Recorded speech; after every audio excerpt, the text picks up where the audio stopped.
President Putin has warned he will achieve his goals in Ukraine by force if diplomacy fails. Speaking at an annual meeting with his top military leaders, Putin praised the United States for its willingness to negotiate directly with him. He wasn't so complimentary about Europe's leaders, calling them little pigs. But sooner or later, he said, they will also be open for talks. As before, we are ready to negotiate and resolve all the problems that have arisen in recent years peacefully.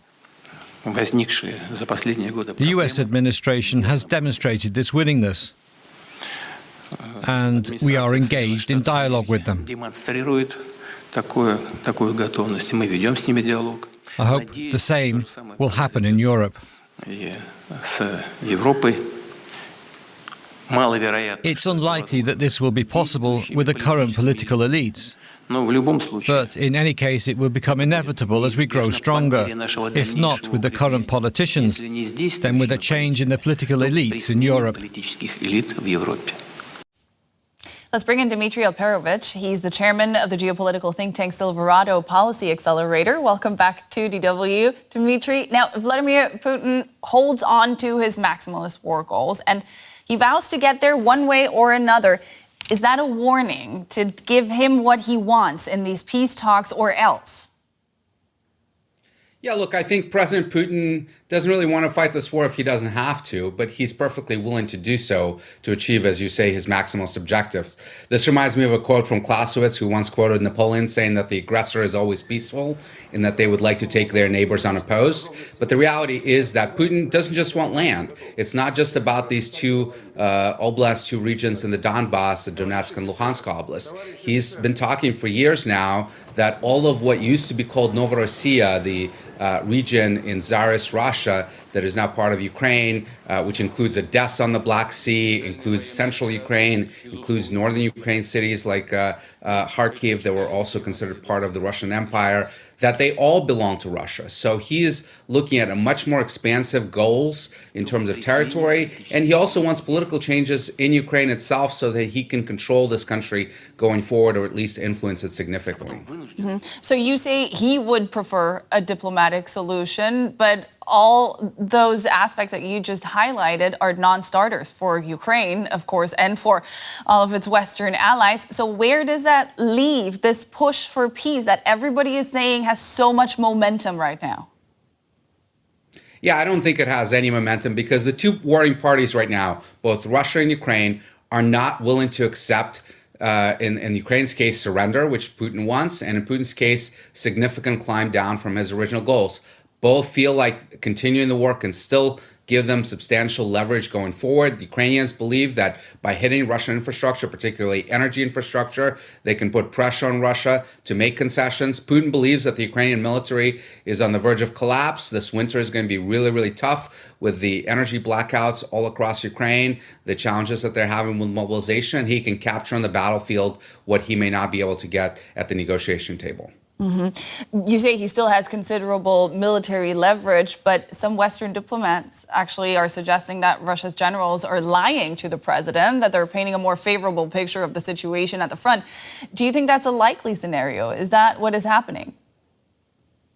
Well, we know for a fact it's happening because even just today, the defense minister Belousov was reporting to President Putin that Russian forces control the town of Kupiansk in the Donbass, when we know that Ukrainian forces are still operating there. In fact, President Zelensky just visited and took a video there a few days ago. So they're unquestionably lying to him. And I think, unfortunately for him, he believes it. And he's got this unrealistic vision of how weak the Ukrainian forces truly are. Mm-hmm. Let's look at the domestic situation for a second. Is there pressure at home to end the war? Because, there are countless families who've lost men to the war. There is significant hardship in the country. The economic sanctions are biting. Or are the Russian people behind him? Well, right now, the Russian people are willing to accept this war. I don't think majority of the population is enthusiastic about it, but there is no domestic political pressure to end it anytime soon. You have to remember that most of the people fighting in the war are still volunteers. They may have been snookered into signing these contracts to go fight, but nevertheless, they're not being gang pressed into it.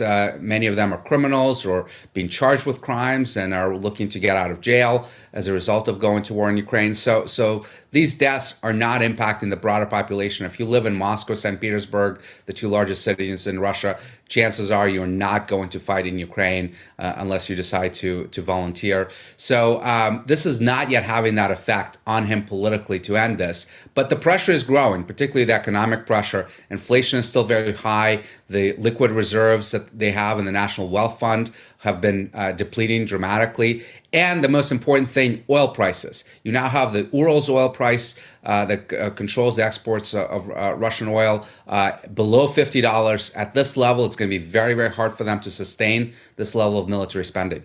Mm-hmm. Putin's relationship with the United States has improved in recent weeks. He actually highlighted it as a favorable evolution in all of this, that the United States is willing to engage with Russia directly. How important is the White House in his thinking at this point in time? Look, he would like to have a better relationship with the United States, with Washington, with Donald Trump, but he is not willing to compromise his key goals of this war for that relationship. If he were to do so, he would have never invaded in the first place, of course, because he wouldn't have had to suffer under these sanctions that he's had since 2022. So the reality is war is foremost for him in his mind. Being able to capture territory and influence political environment in Ukraine. If he can do it while acquiescing the White House and keeping it on its good side, great. But if not, he's willing to live with that too. Could further sanctions change any of that? I don't think so. Look, the real sanctions that could change the dynamic here are actually not sanctions on Russia, but would be sanctions or trade policy vis-a-vis countries like India and China and others that are buying Russian oil to really take it off the market. I think that would be very hard to pull off in this administration or generally because, of course, we've got other concerns with regards to both of these countries. So Russia can feel confident that it will have a market for its oil for a while. Mm-hmm. Another thing that struck me when listening to his remarks today is that Putin said the Europeans will start talking to him again sooner or later. How do you see that? Is it really inevitable that Russia will be brought in from the cold? I think he's right about that. Whether it happens on his watch or with his successor, look, Russia is part of Europe. At least its European part, of course, is on the continent. So it's not going anywhere. Eventually, you're going to have some sort of relationship with Russia. And eventually, these sanctions will not be sustainable going forward. You have German companies that would love to have Russian gas because energy prices have risen so much in Europe. Many companies would like to go back and invest in Russia post this conflict. So I think he understands that this is temporary. He hopes that, of course, he himself could survive this period and still be in power when Russia is brought in from the cold. But he may have to wait a while for that. Mm-hmm. You said that one way to ramp up the pressure would be sanctions on China. They do have significant leverage over Russia. They do insist that they're neutral. But can you really imagine a scenario where Xi would encourage Putin to end the fighting and him actually listening? I don't. The relationship between Russia and China right now is very delicate. Neither country wants to pressure the other. They try to work in each other's mutual interests.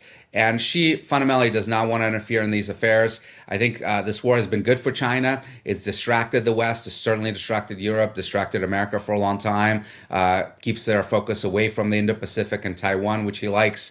And it has also made Russia much more dependent on China economically, which is also good for China. Dimitri Alperovitch, the chairman of the geopolitical think tank Silverado Policy Accelerator. Thank you. Always great to have you on the show. Thank you.